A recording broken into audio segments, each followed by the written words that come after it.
Hi friends, आपका स्वागत है ITIP टेरर स्टडी चैनल में। आइए कुछ क्वेश्चंस करते हैं जी। Question number 1। बेंच फिटर अपने कार्य का कितना प्रतिशत हस्त औजारों की सहायता से करते हैं? सॉरी, मैं बताना भूल गया। आज से शुरू करेंगे चैप्टर वाइज, लगभग 20 से 25 क्वेश्चन हर एक दिन। ये इंपॉर्टेंट क्वेश्चन है। बेंच फिटर अपने कार्य का कितना प्रतिशत हस्त औजारों की सहायता से करते हैं? तो option number A 75%, option number B 25%, option number C 15%, option number D 10%। Bench fitter अपने कार्य का जितना 75% लगभग हस्त औजारों की सहायता से करते हैं, ऑप्शन नंबर ए। चलिए आगे बढ़ते हैं।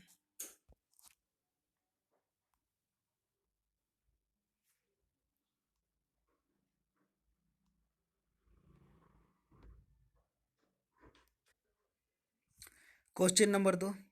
बेंच फिटर अपने कार्य का कितना प्रतिशत मशीन की सहायता से करते हैं? Option number A 75%, option number B 25%, option number C 5% और ऑप्शन नंबर डी 10%। तो बेंच फिटर अपने कार्य का 25% जो है मशीन की सहायता से करते हैं, ऑप्शन नंबर बी। चलिए आगे बढ़ते हैं।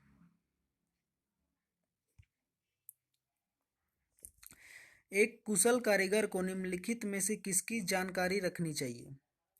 Option number A marking, filing एवं hacksawing, option number B chipping, scraping एवं drilling, option number C reaming, welding एवं ग्राइंडिंग। तो एक कुशल कारीगर को इन सभी उपकरणों का जानकारी रखना चाहिए, उपयुक्त सभी होगा इसके लिए, ऑप्शन नंबर डी। चलिए आगे बढ़ते हैं।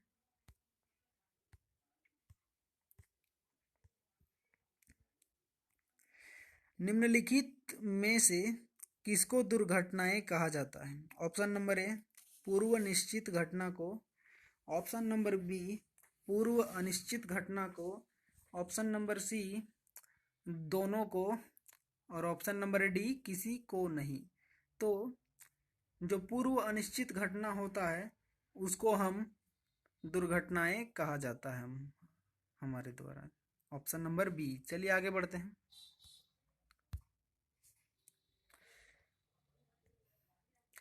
किसी एसिड एक्सटिंग्विशर द्वारा किस प्रकार की आग को बुझाया जाता है? Option number A carbonaceous fire को, option number B oil fire को, option number C electric fire को, ऑप्शन नंबर डी किसी को नहीं। तो सोडा एसिड फायर एक्सटिंग्विशर के द्वारा कार्बोनेशियस फायर को बुझाया जाता है, ऑप्शन नंबर ए। चलिए आगे बढ़ते हैं। फोम एक्सटिंग्विशर द्वारा किस प्रकार की आग को बुझाया जाता है? Option number A carbonaceous fire को, option number B oil fire को, option number C electric fire को, ऑप्शन नंबर डी इनमें से सभी को। तो जो हमें क्या बोलते हैं, फोम एक्सटिंग्विशर द्वारा हम जो बुझाते हैं जो बुझाया जाता है उसको कहा जाता है ऑयल फायर को हम बुझाते हैं फोम एक्सटिंग्विशर द्वारा। चलिए आगे बढ़ते हैं। सीटीसी एक्सटिंग्विशर किस प्रकार की आग को बुझाने के काम आता है? Option number A carbonaceous fire, option number B oil fire, option number C electrical fire, option number D सभी को।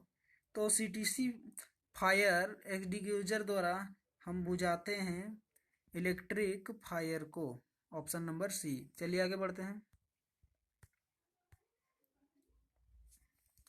ड्राई केमिकल एक्सटिंग्विशर से कौन सी आग बुझाई जाती है? Option number A electric fire, option number B कागज से लगी आग, ऑप्शन नंबर सी तेल से लगी आग और ऑप्शन नंबर डी सभी प्रकार की आग। तो ड्राई केमिकल एक्सटिंग्विशर द्वारा बुझाया जाता है इलेक्ट्रिकल फायर, ऑप्शन नंबर ए। चलिए आगे बढ़ते हैं। अगर मशीन चलते वक्त मशीन में ही कोई खराबी तुरंत आ जाए तो कारीगर को क्या करना चाहिए? ऑप्शन नंबर ए इसकी सूचना तुरंत अपने वरिष्ठ अधिक पदाधिकारी को देना चाहिए, ऑप्शन नंबर बी मशीन को तुरंत बंद कर देना चाहिए। ऑप्शन नंबर सी, इसकी सूचना अपने साथियों को देना चाहिए। ऑप्शन नंबर डी, मशीन को टूटने तक चलते रहने देना चाहिए। तो अगर मशीन चलते वक्त खराब हो जाए तो उसको सबसे पहले हमें मशीन को तुरंत बंद करना चाहिए, उसके बाद हमें अपने वरिष्ठ अधिकारी को सूचना देना चाहिए। चलिए आगे बढ़ते हैं। वर्कशॉप में समझदार कारीगर उसे माना जाता है जो, ऑप्शन नंबर ए, ज़्यादा से ज़्यादा कार्य कर सके। ऑप्शन नंबर बी, जो अपने वरिष्ठ पदाधिकारी का चहेता हो। ऑप्शन नंबर सी, जो अपना कार्य सावधानी और सुरक्षा को ध्यान में रखकर करे। ऑप्शन नंबर डी, इनमें से कोई नहीं। तो वर्कशॉप में वही समझदार कारीगर माना जाता है उसी को जो अपना कार्य सावधानी और सुरक्षा को ध्यान में रखते हुए करता है। ऑप्शन नंबर सी होगा। चलिए आगे बढ़ते हैं। फायर एक्सटिंग्विशर किस आकार का बना होता है? फायर एक्सटिंग्विशर किस आकार का बना होता है? ऑप्शन नंबर ए, आयताकार। ऑप्शन नंबर बी, वर्गाकार। ऑप्शन नंबर सी, शंकु के आकार। ऑप्शन नंबर डी, त्रिभुजाकार। तो फायर एक्सटिंग्विशर शंकु के आकार का होता है। Option number C. चलिए आगे बढ़ते हैं।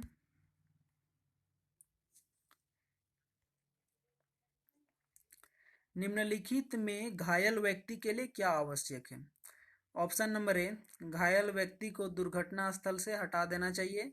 ऑप्शन नंबर बी, घायल व्यक्ति के चारों ओर भीड़ नहीं होने देना चाहिए। ऑप्शन नंबर सी, घायल व्यक्ति के पास घबराना नहीं चाहिए। ऑप्शन नंबर डी, उपयुक्त सभी सत्य हैं। तो घायल व्यक्ति के लिए जो आवश्यक है उसे हम बोलते हैं कि जैसे घायल व्यक्ति को दुर्घटना स्थल से हटा देना चाहिए, ये भी सही है। घायल व्यक्ति के चारों ओर भीड़ नहीं करना चाहिए। घायल व्यक्ति के पास घबराना नहीं चाहिए। ये सभी ऑप्शन सही होंगे। Option number D. चलिए आगे बढ़ते हैं 13वें नंबर की ओर। व्यक्ति का हाथ जल गया हो और उस पर छाले पड़ गए हो तो क्या करना चाहिए? ऑप्शन नंबर ए, छाले को फोड़ देना चाहिए।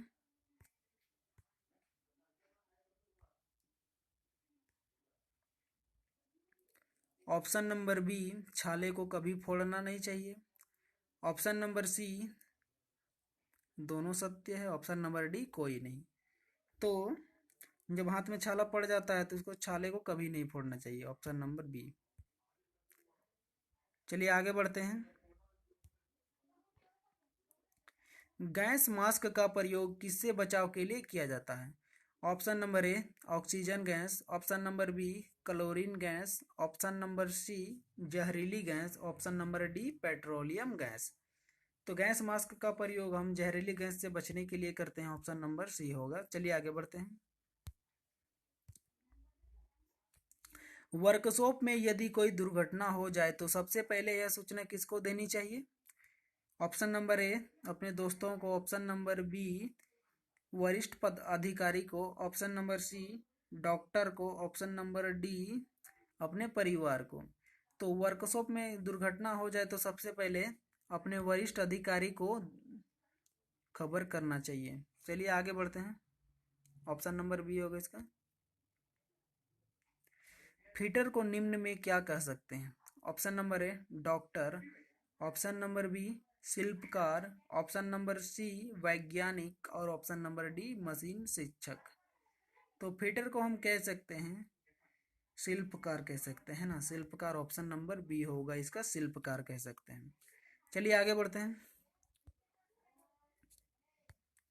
कृत्रिम सांस की निम्नलिखित में से कौन सी विधि है? ऑप्शन नंबर ए, शेफर विधि। ऑप्शन नंबर बी, सिल्वेस्टर विधि। ऑप्शन नंबर सी, उपयुक्त दोनों। ऑप्शन नंबर डी, कोई नहीं। तो कृत्रिम सांस का जो विधि है, शेफर विधि और सिल्वेस्टर विधि दोनों है। ऑप्शन नंबर सी होगा। 17 का सी होगा। Option number C. चलिए आगे बढ़ते हैं 18वें नंबर की ओर। निम्नलिखित में प्राथमिक चिकित्सा के कौन कौन सामान हैं? Option number A, tincture, iodine. Option number A, tincture, iodine, Dettol एवं tincture benzoin. Option number B, APC कमठियों एवं dropper, option number C stretcher, रुई एवं सूंघने का नमक, ये सब प्रयोग किया जाता है। ऑप्शन नंबर डी होगा इसका उपयुक्त सभी। चलिए आगे बढ़ते हैं। 19वां नंबर, निम्नलिखित में किस विधि में व्यक्ति को चित लिटाते हैं ना। ऑप्शन नंबर है शेफर विधि, ऑप्शन नंबर बी सिल्वेस्टर विधि, ऑप्शन नंबर सी दोनों विधि, ऑप्शन नंबर डी कोई नहीं। तो चित लिटाया जाता है व्यक्ति को